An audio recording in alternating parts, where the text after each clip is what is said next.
మణిహారం సింగరేణి సంస్థను కాపాడుకోవడం అందరి బాధ్యత అని TBGKS Mandamarri area vice president Medipalli Sampath స్పష్టం చేశారు. సింగరేణి ప్రైవేటీకరణకు వ్యతిరేకంగా ఏరియా జీఎం కార్యాలయం ముందు ధర్నాకు దిగారు. కేంద్ర రాష్ట్ర ప్రభుత్వాలు సింగరేణి సంస్థను లాభాల్ని మాత్రమే బేరీజు వేస్తున్నాయని ఆరోపిస్తూ వాళ్ళు ఆందోళనకు దిగారు.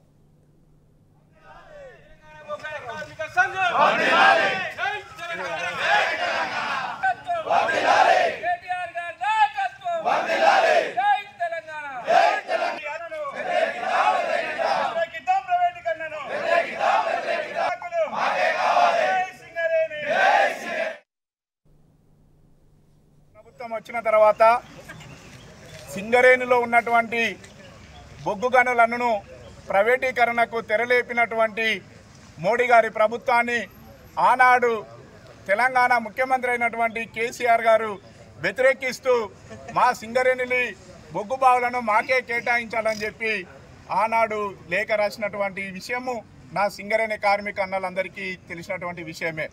అయినా 9.5 సంవత్సరాలుగా 2 సార్లు కేంద్ర ప్రభుత్వ ఆధీనంలో బొగ్గు గనులను వేలం వేసినా కూడా ఒక్కరిని కూడా పార్టిసిపేట్ చేయకుండా ఇవాళ కార్మిక పక్షాన నిలబడ్డది బీఆర్ఎస్ పార్టీ, తెలంగాణ బొగ్గని కార్మిక సంఘం. ఇవాళ ఏదైతే కల్లిబొల్లి మాటలు చెప్పి కాంగ్రెస్ అధికారంలోకి వచ్చి ఇదే రాహుల్ గాంధీ గారు గోదావరి భూపాలపల్లిలో గనుల దగ్గరికి వెళ్ళి కూడా గనులకు ప్రైవేటీకరణకు వ్యతిరేకంగా ఇవాళ మేము ఉంటామని చెప్పి మాట్లాడినటువంటి రాహుల్ గాంధీ గారు వారి నాయకత్వంలో ఏర్పడ్డటువంటి ఇటువంటి ప్రభుత్వం ఇవాళ కేంద్ర మంత్రి బొగ్గు గనుల శాఖ మంత్రి అయినటువంటి కిషన్ రెడ్డి గారి ఏదైతే వేలం ప్రకటన కోసం హైదరాబాదులో తెరలేపినప్పుడు డిప్యూటీ సీఎంగా ఉన్నటువంటి బట్టి విక్రమార్క గారు పోయి బోకెనిచ్చి ఇవాళ గనుల వేలాన్ని ప్రారంభించినంటే ఇవాళ చెప్పినట్టు మాటలకు తేడా ఏంటిదో అర్థమవుతా ఉన్నది.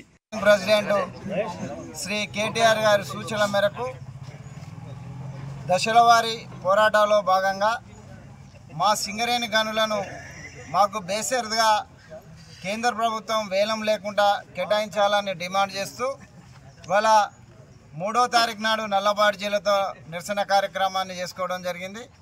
అదేవిధంగా మందమర్రి సెంటర్లో ఏదైతే దిష్టి బొమ్మలను దగ్ధం చేయడం జరిగింది. ఈరోజు జీఎం గారికి సింగరేణిలో ఉన్న అన్ని జీఎం కార్యాలయాల్లో జీఎంల గారులకు వాళ్ళ కార్మికుల అభిప్రాయాన్ని బేసరిగా సింగరేణికే గనులను కేటాయించాలని డిమాండ్ చేస్తూ వాళ్ళ మెమోరాండం ఇవ్వడం జరుగుతూ ఉన్నది. అదేవిధంగా 9వ తారీఖు నాడు కేటీఆర్ గారి ఆధ్వర్యంలో నిరాహార దీక్షలు చేసి వాళ్ళ బేసరిగా సింగరేణికే కేటాయించాలని డిమాండ్తో ఇవాళ ఈ మా తెలంగాణ బొగ్గని కార్మిక సంఘం ఆధ్వర్యంలో ఈ కార్యక్రమాలు తీసుకోవడం జరిగింది.